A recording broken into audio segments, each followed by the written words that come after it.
Hello everyone, welcome back to the channel. In today's quick video, we are going to find out how to get Crosshair on Sceptre monitor and whether or not it is a possible thing to do. So I was searching for it on Google, then I came across reddit.com and this post where this person asked the same thing, that how to add custom Crosshair on the Sceptre monitor. And here, as you can see, that in response to it, this person said that no, none of their monitors support it. You can either buy a program like HUD for $7 or you find a free version somewhere. Worst case, do it old fashioned and tape it.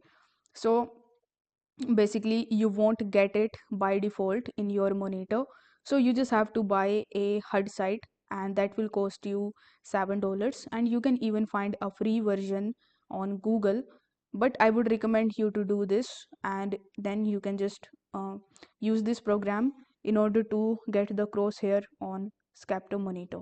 If this video helped you out, don't forget to like the video and subscribe to the channel. Thank you so much for watching.